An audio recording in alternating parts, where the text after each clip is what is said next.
오늘 아침에 우리에게 주시는 하나님의 은혜의 말씀은 로마서 6장 19절에서 23절까지의 말씀입니다. 로마서 6장 19절에서 23절의 말씀 다 같이 합독하도록 하겠습니다.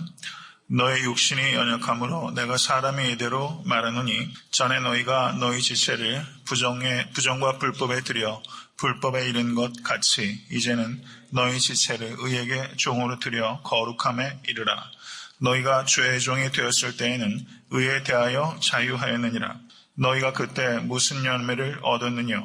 이제는 너희가 그 일을 부끄러워하나니 이는 그 마지막이 사망임이니라. 그러나 이제는 너희가 죄에게서 해방되고 하나님께 종이 되어 거룩함에 이르는 열매를 얻었으니 이 마지막은 영생이라. 죄의 삭은 사망이요 하나님의 은사는 그리스도 예수 우리 주 안에 있는 영생이니라. 아멘. 이제 오늘로서 로마서 6장을 마치게 됩니다. 로마서 6장 19절은 명령형입니다. 너희 지체를 의에게 종으로 들여 거룩함에 이르라. 이 명령의 기초는 무엇입니까? 그것은 6장 18절에 기록되어 있습니다. 6장 18절의 말씀, 죄에게서 해방되어 의에게 종이 되었느니라. 그리스도인들은 누굽니까? 죄에게서 해방되어 의에게 종이 된 사람입니다. 믿으십니까? 이게 그리스도인의 정의예요.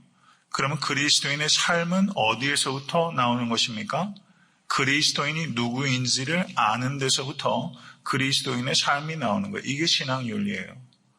그렇기 때문에 건전하고 건강한 그리스도인은 반드시 교리 위에 서야 됩니다. 교리는 있는데 삶이 없으면 그것을 교조적이라고 말해요. 교조적이다. 그거는 잘못된 신앙이에요. 교리의 기초에서 삶이 그 교리에서 나와야 됩니다. 그런데 실천은 있는 것 같은데 교리가 전혀 없어요. 그거는 신앙적인 윤리가 아니에요. 그래서 교리와 그 실천이 반드시 병행되어야 됩니다. 그리고 교리에 근거하지 않으면 그것은 비슷한 것 같은데 생명이 없고 지속적일 수가 없어요. 그건 인본주의적인 윤리에 불과해요. 그것은 자기를 높이게 되는 윤리요. 그리고 열매 맺지 못하게 됩니다. 그래서 교리와 실천이 항상 유기적으로 결합될 수 있는 그런 온전한 성도 되실 수 있게 되기를 주님의 이름으로 간절히 축원합니다. 기독교 윤리는 무엇이 되라라고 말하지 않습니다. 무엇이 되라라고 말하는 것이 아니라 너희 다워라라고 말하는 거예요. 너희 다워라. 우리는 어떤 사람이에요? 죄에게서 해방되어 의에게 종이 된 사람이에요. 그 신분이 우리에게 그냥 은혜로 주어진 거예요.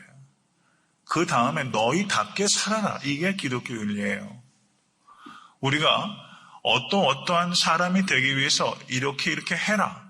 그 행위가 전제가 된 것이 아니라 행위가 전제가 되어서 어떤 신분을 쟁취한 것이 아니라 우리의 신분이 값없이 주어진 것이고 그것을 정말 감사한다면 그 신분에 합당한 삶을 살아라. 이렇게 우리에게 요청하고 계시다는 것을 기억하실 수 있게 간절히 바랍니다. 이게 은혜예요. 이게 은혜입니다. 19절에서 23절의 말씀을 우리가 주목해서 보게 되면 거기에서 반복되고 있는 단어가 있습니다. 성경을 이해하실 때는 주목해서 관찰하셔야 됩니다. 그런데 여기에서 반복되는 말을 한번 보세요. 19절의 말씀, 전에라는 말이 있습니다. 전에. 21절의 말씀 보세요. 그때 무슨 열매를 얻었느냐. 전에라는 말과 그때는 사실상은 동일한 시점을 가리켜요. 그 다음에 19절의 말씀을 보시기 바랍니다. 19절에 이제는 전에와 대조화되는 이제는이라는 말이 있고 21절에도 이제는 그때 무슨 열매를 얻었느냐. 이제는 너희가 그 일을 부끄러워하노니. 이제는이라는 표현이 나오고 22절에 결정적으로 그러나 이제는 저를 따라 하십시오. 그러나 이제는을 성경 원어로 눈이 되라고 말합니다. 눈이라는 말은 이제는, 되라는 것은 접속사로서 그러나란 뜻이에요. 눈이 돼. 그러나 이제는. 이것은 사도 바울에게 있어서 매우 중요한 표현입니다. 에베소서 2장 12절에서 13절의 말씀을 한번 보시기 바랍니다. 에베소서 2장 12절에서 13절의 말씀. 에베소서 2장 12절에서 13절의 말씀 다 같이 읽습니다. 그때 너희는 그리스도 밖에 있었고 이스라엘 나라 밖에 사람이라 약속의 언약들에 대하여 외인이요 세상에서 소망이 없고 하나님도 없는 자이더니 이제는 전에 멀리 있던 너희가 그리스도 예수 안에서 그리스도의 피로 가까워졌느니라. 아멘. 여기에서도 그때와 이제는을 명백하게 대조하고 있습니다. 에베소서 5장 8절도 한번 보세요. 에베소서 5장 8절 다 같이 읽습니다. 너희가 전에는 어두움이더니 이제는 주 안에서 빛이라 빛의 자녀들처럼 행하라. 아멘. 그 외에도 제가 읽겠습니다. 골로새서 3장 7절에서 8절을 보시면 너희도 전에 그 가운데서 살 때에는 그 가운데서 행하였으나 이제는 너희가 이 모든 것을 벗어버리라. 곧 분과 악의와 회방과 너의 입에 부끄러운 말이라 라고 말하고 있습니다. 그리고 로마서 오늘 본문 말씀 전에 로마서 3장 21절도 한번 보세요. 로마서 3장 21절. 로마서 3장 21절을 다시 한번 읽어보겠습니다. 이제는 율법 외에 하나님의 한 의가 나타났으니 율법과 선지자들에게 증거를 받은 것이라. 여기에서도 이제는이라는 말이 매우 중요하게 강조되고 있죠. 여러분 충분히 이젠 공감하시죠? 사도 바울은 전에 그러나 이제는 이것을 매우 명백하게 중요하게 사용하고 있다는 것을 알 수 있습니다. 그뿐만 아니라 갈라디아서 2장 20절은 내가 그리스도와 함께 십자가에 못 박혔나니 그런즉 이제는 내가 산 것이 아니요 오직 내 안에 그리스도께서 사시는 것이라. 이제 내가 육체 가운데 사는 것은 나를 사랑하사 나를 위하여 자기 몸을 버리신 하나님의 아들을 믿는 믿음 안에서 사는 것이라. 아멘. 이 이제는, 그러나 이제는 위대한 전환을 가리키는 거예요. 위대한 전환. 위대한 전환이 이루어졌어요. 누구에 의해서 이루어졌습니까? 예수 그리스도로 말미암아. 그러나 이제는 예수 그리스도로 말미암아 예수 그리스도로 전과 후를 역사적으로도 BC와 AD로 나누지 않습니까? 예수 그리스도께서 역사의 절정이요. 그 전과 그 이후는 결코 같을 수 없습니다. 믿으십니까? 그럼 예수 그리스도께서 이 땅에 오심으로 말미암아 새로운 구원의 시대가 열린 것입니다. 할렐루야. 새로운 구원의 시대가 열렸어요. 이것을 다른 말로 말하면 종말이 시작되는 것입니다.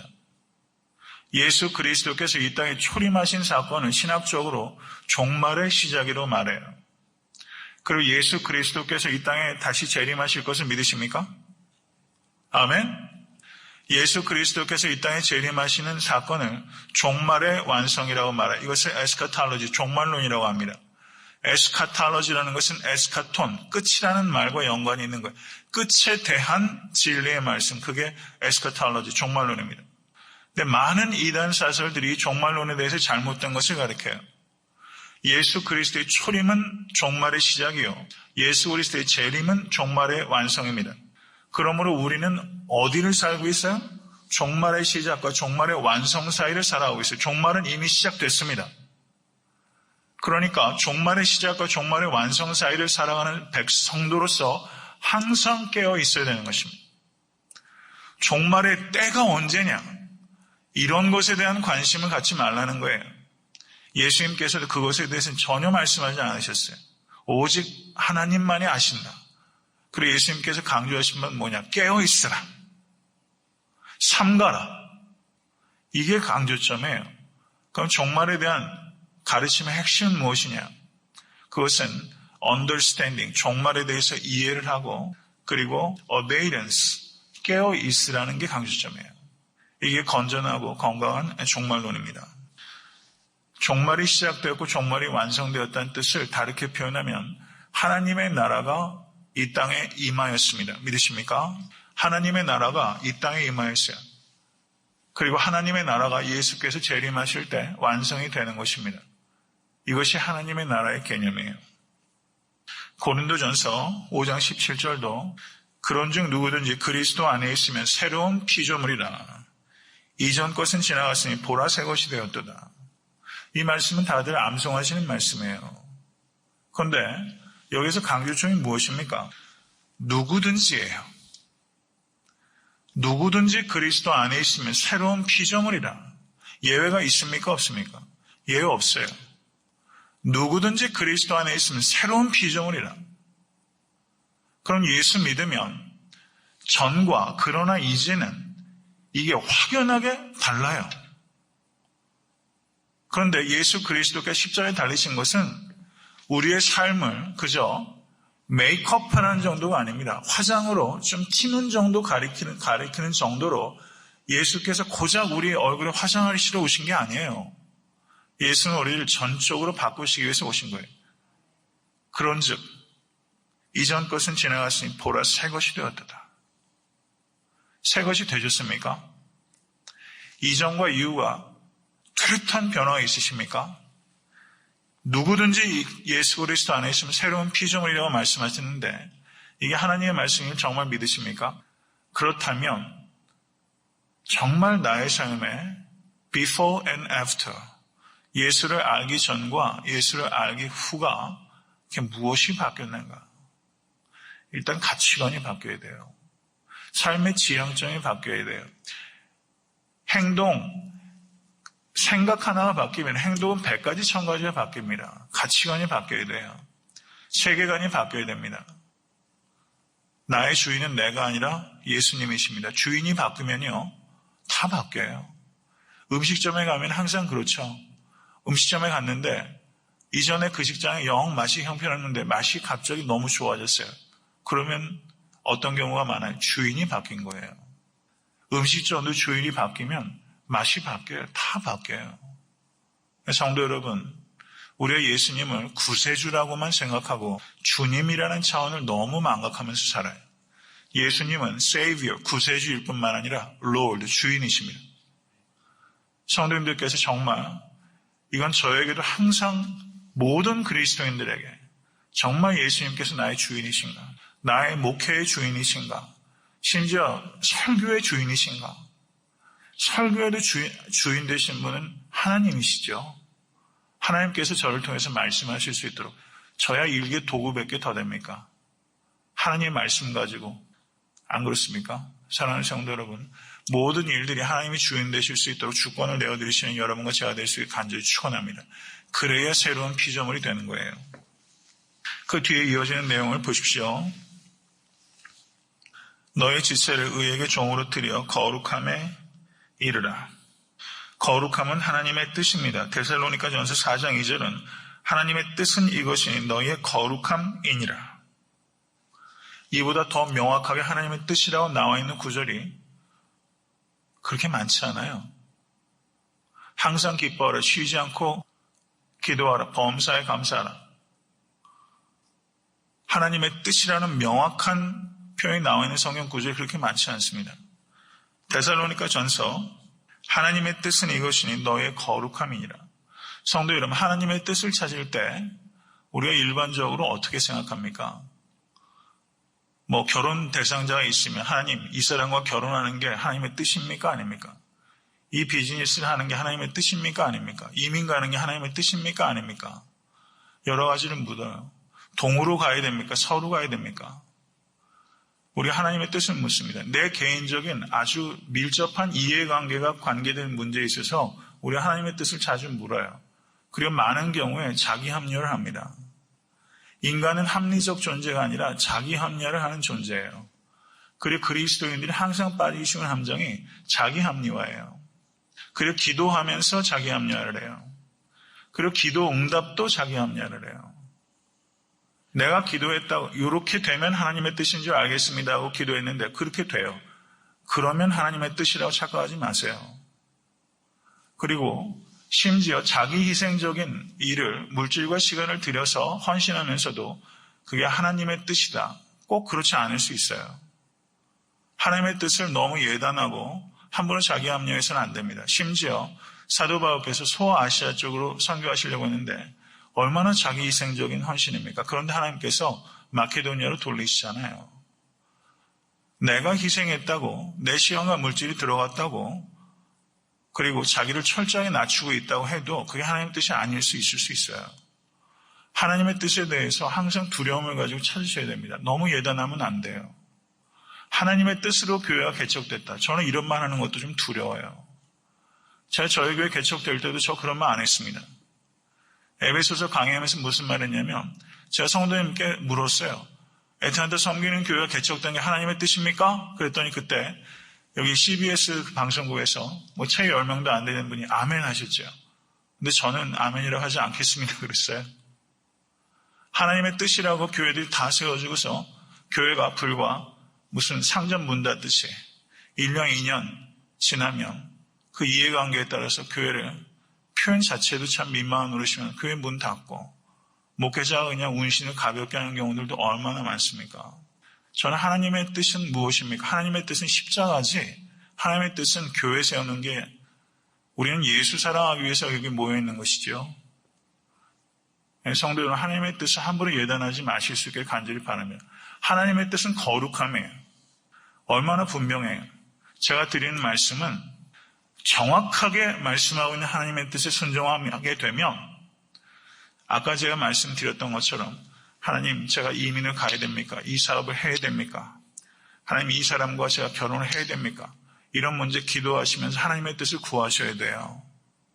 근데 중요한 것은 항상 기뻐하라. 쉬지 않고 기도하라. 범사에 감사하라. 혹은 오늘 본문의 말씀 하나님의 뜻은 거룩함이니라.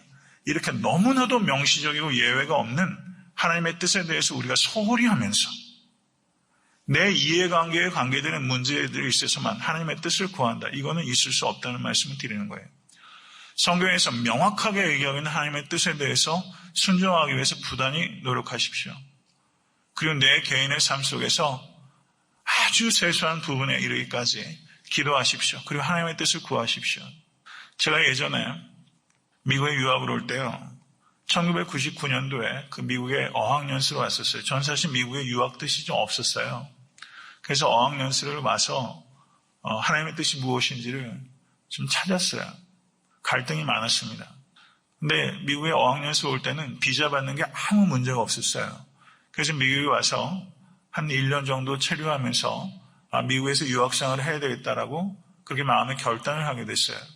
그리고 한국 갔죠. 그래서 토플 시험을 봐가지고 학교에 이제 정식으로 어드미션을 받아가지고 남들이 다 알만한 학교에 어드미션 얻어서 가는 거예요. 미국에 아무도 모르는 어학원을 누가 알아요, 영사가. 거기 갈 때는 아무 문제가 없었는데 다 알만한 학교에 어드미션 받아서 갔는데 영사가 안 된다는 거예요. 그래서 제가 너무 황당해가지고 모든 재정 조건, 어드미션 그리고 다 있는데 왜 안 되느냐. 제가 굉장히 당황했었어요. 그래서 막 따졌죠. 그랬더니 안 된다는 거예요. 그래서 서류 인터뷰를 했어요. 서류 인터뷰를 하면서 이런저런 걸 해가지고 갔는데 그때 제가 저를 좀 이렇게 위해서 권면해 주시고 했던 교수님이 그런 얘기를 하시더라고요. 이 일을 위해서 기도했냐고 저한테 말씀하시더라고요. 무슨 말씀이십니까? 그랬더니 다 될 것 같은 일, 너무나 당연한 일에 대해서도 기도하라는 것을 가르치고 있는 것이다 라고 저한테 말씀하시더라고요. 어학연수 갈 때 됐기 때문에 어드미션 받아서 갈 때 기도하지 않을 수 있다. 응당이 될 거라고 생각하는 일들, 그 일에 대해서도 하나님을 의지하는 법을 가르쳐 주시는 것입니다 라고 저한테 말씀하셨어요. 그때 참 느낀 게 참 많아요. 사랑하는 성도 여러분, 하나님의 뜻이 무엇인지를 항상 기억하실 수 있기를 간절히 바라고, 하나님의 뜻은 십자가입니다. 십자가입니다. 성경에서 분명하게 말하는 하나님의 뜻, 그것을 known will of God, 알려진 하나님의 뜻이에요. 분명하게 말씀하는 하나님의 뜻이 성경에 있어요. known will of God. 그 다음에 unknown will of God, 알려지지 않은 하나님의 뜻이 있어요. 내 개인의 삶에 있어서 말이죠. 내 개인의 삶에 있어서 아주 작은 것까지도 하나님께 의뢰해야죠. 아주 세세한 일들까지. 그런 일들까지 의뢰하면서 하나님의 응답을 받기 위해서는 known will of God, 하나님의 분명한 뜻에 대해서 순종하셔야 됩니다. 그 다음에 하나님의 뜻은 우리가 하나님의 뜻을 구해요. 그런데 구하고서 그게 영 내 입맛에 안 맞으면, 안 받아들인다면 그 하나님의 뜻 알 필요가 있습니까? 없습니까? 없어요. 하나님의 뜻을 우리가 구할 때는 하나님 좀 알려주세요. 그러면 옆에 있는 지인들에게 의견 묻는 것처럼 하나님께도 의견 묻는 거 아니에요. 의견 받아서 내가 컨시더해서 따를지 안 따를지를 결정하는 게 아니에요. 하나님의 뜻을 구할 때는 그 뜻에 대해서 내가 뭐라고 말씀하시든지 내가 순종하겠다는 전제가 거기 있는 거예요. 순종하기 위해서 하나님의 뜻이 필요한 것이지 내가 고려하기 위해서 하나님의 뜻이 필요한 게 아니라는 것을 말씀드립니다. 사랑하는 성도 여러분, 거룩은 하나님의 뜻입니다. 거룩의 능력은 성령님이십니다. 거룩의 본은 예수 그리스도이십니다. 이것을 믿으실 수 있게 주님을 간절히 축원합니다.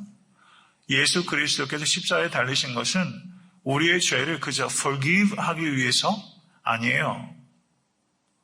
그게 전체의 목적이 아닙니다. 예수 그리스도의 십자가는 죄사함만을 목적으로 하는 것이 아니라 우리를 거룩하게 하기 위해서입니다. 우리를 거룩하게 하기 위해서 십자가에 달리셨어요. 이것을 우리 항상 기억하실 수 있게 되길 주님의 이름으로 간절히 축원합니다. 거기에서 19절을 보시면 너희 지체를 의에게 종으로 드려 거룩함에 이르라 라고 우리에게 거룩에 도달하기 위한 성도의 적극적인 역할이 분명히 필요하죠. 자신을 쳐서 복종시키라는 것은 굉장히 적극적인 권면이에요. 그럼에도 불구하고 성화를 이루는 데 있어서 주도적인 역할은 성령님이세요. 베드로전서 1장 2절은 곧 하나님 아버지의 미리 하심을 따라 성령의 거룩하게 하심으로 순종함과 예수 그리스도의 피뿌림을 얻기 위하여 택하심을 입은 자들에게 편지하느니 라고 말하면서 성령의 거룩하게 하심으로 우리를 거룩하게 하신 이는 성령 하나님이세요. 그렇기 때문에 거룩을 이루는 데 있어서 정확하게 표현하자면 성령님의 주도적인 역할, 절 따라하십시오. 성령님의 주도적인 역할, 나의 책임적인 역할, 이 두 가지가 결합하는 거예요. 거룩을 이루어가는 것은 성령님의 주도적인 역할과 나의 책임 있는 역할, 내 몸을 의의 종으로 드리는 역할, 죄의 종으로 드리지 아니하고 의의 종으로 나의 지체를 드리는 역할, 이 역할이 여러분과 저에게 주어진 것입니다. 성화되는 데 있어서는 우리의 책임이 분명하게 있다라고 성경은 우리에게 말씀하고 있습니다. 20절의 말씀을 보십시오. 너희가 죄의 종이었을 때에는 의에 대하여 자유하였느니라. 의에 대하여 자유한 자유는 거짓 자유입니다. 이것은 다른 말로 말하면 방종이에요. 그런데 성적 자유란 말이 세상에서 많이 얘기를 하잖아요. 성적 자유. 한국에 자유부인이라는 소설 이후로 한국 사회가 성적으로 굉장히 바뀌었죠. 자유부인이라는 소설을 제 친구 외할아버지가 쓰셨는데 말입니다. 성적 자유란 표현을 써요. 그런데 정확하게 정의라면 성적 자유는 자유처럼 보이지만 성적 노예입니다. 자유가 아니에요. 성의 노예예요. 세상에서 보이는 그리스도 밖에 있는 자유처럼 보이는 것은 사실상은 노예 생활이에요. 노예 생활이에요. 돈을 많이 가지면 자유를 가져다 줄 거라고 생각해요. 돈을 많이 가지고 있으면 어떤 의미에서는 시간적 여유 같은 건 줄 수 있겠죠. 그런데 돈 많이 가진 사람의 한결같은 소원은 뭡니까? 조금만 더해요. 조금만 더 갖겠다. 조금만 더 갖겠다. 재벌도 그렇지 않습니까? 돈이 자유를 가져다 주는 게 아니라 예수께서 자유를 가져다 주시는 거예요. 예수께서 자유를 가져다 주시는 자유를 참으로 누리는 사람만이 돈의 속박을 벗을 수 있어요. 그래서 초대교회가 유무상통하면서 자기 것을 아낌없이 사도의 발 앞에 갖다 놓을 수 있지 않습니까? 제가 말씀드렸죠. 돈은 사람 발 아래에 있어야 돼요. 그래야 돈을 이리 가라 저리 가라 할 수 있어야 되는데 돈이 우리에게 상전 노릇해서 사람은 이리 가라 저리 가라 하고 있단 말이죠. 돈이 사람 머리 위에 올라타서는 안 됩니다. 돈은 발 아래에 있어야 돼요. 돈을 사랑하지 마시고 하나님을 사랑하시고 돈을 섬기지 마시고 이웃을 섬기시는 성도 될 수 있게 간절히 축원합니다. 세상의 자유는 곱빗 불린 자기 종노릇에 불과해요. 절 따라하십시오. 자유의 첫째 조건은 자유의 한계다. 얼마나 중요한 말인지 몰라요. 자유의 첫째 조건은 자유의 한계예요. 내 마음대로 거짓 자유를 한다면요. 가정에서도 보십시오. 내 멋대로 하게 되면 내 남편, 내 아내, 내 자식들이 고스란히 피해를 보는 거예요. 사회에서도요, 내 자유만 얘기하면 다른 사람에게 자유가 그만큼 축소되는 거예요. 자유는 무한으로 누리기 시작하면 사회는 금방 망하는 겁니다. 자유의 첫 번째 조건은 자유의 한계예요. 자유는 곧 자유를 제한할 때 자유를 누릴 수 있게 되는 거예요. 자유는 무한대로 즐기는 것이 아닙니다. 자유는 곧 절제라는 것을 항상 기억하실 수 있게 되기를 주님의 간절히 축원합니다. 그렇기 때문에 참 자유는 어저께 제가 말씀드렸죠. 절대적 자유는 없어요. 왜냐하면 우리가 피조물이기 때문에. 우리가 찾아야 되는 것은 참 자유고, 참 자유는 육체의 욕심을 이루는 것이 아니라 육체의 욕심을 이기는 것이 자유입니다. 예수님께서 우리를 죄로부터 구원하셨지 죄를 짓는 자유를 준 게 아니에요. 세상의 자유는요, 죄를 짓는 자유가 있다고 그래요. 동성애할 수 있는 자유가 있다고 그래요. 그걸 권리라고 그래요. 그걸 지켜야 된다고 인권주의자들이 혈안이 되어 있어요. 아니, 세상에 지켜야 될 인권이 얼마나 많은데 왜 유독 그런 죄를 인권이라고 얘기하면서 그렇게 합니까? 죄를 지을 수 있는 freedom to sin, 죄로의 자유가 아니라 freedom from sin입니다. 죄를 지을 수 있는 죄로의 자유가 아니라 죄로부터의 자유고 freedom to love예요. 사랑애로의 자유예요. 이것을 기억하십시오. 하고 싶은 것을 하는 자유를 방종이라고 말하고 해야 할 것을 하는 자유, 이것이 참된 자유입니다. 해야 할 것을 하는 자유, 책임적인 존재로서 해야 할 것을 하는 자유, 이런 참 자유를 누리시는 성도 되실 수 있게 간절히 바랍니다. 말씀을 맺고자 합니다. 그 뒤에 21절 보세요. 너희가 그때 무슨 열매를 얻었느냐? 이제는 너희가 그 일을 부끄러워하노니. 이 부분에 대해서도 좀 길게 할 얘기가 있는데 그 말씀을 맺습니다. 부끄러움을 알아야 부끄럽지 않은 인생을 살아갑니다. 이전에 죄의 종로를 탈 때 지었던 죄된 모습들을 부끄러워하셔야 돼요. 죄된 욕구를 채우기 위해서 부끄러움을 아랑곳하지 않아요. 조금만 이익이 된다 그러면 부끄러움 따윈 개의치 않아요. 이런 말씀을 드리는 게 참 좀 난감한 얘기지만요. 한국 교회의 현실들이 그렇고, 제 한국의 제 모교회, 제가 고등학교, 대학교 시절 지냈던 모교회 담임 목사로 청빙대에 가신 분이 돈 문제, 여자 문제가 다 걸렸어요. 그런데 교회를 마땅히 떠나셔야 되는데 떠나질 않아요. 그러면 성도님들은 착해가지고 그래도 목사님 지켜야 된다는 사람들이 있잖아요. 그런 와중에 아비규환 다툼이 벌어지고 성도들이 반 이상이 나가고 교회가 지금 반이 딱 쪼개져 있는 그런 상황이에요. 부끄러움을 몰라요. 이런 일들이 교회 가운데 얼마나 많이 있는지 몰라요. 부끄러움을 몰라요. 이것보다 훨씬 난감하고 참 얼굴 창피해서 고개 못 드는 일들이 교회 가운데 얼마나 많은지 이루 말할 수가 없습니다.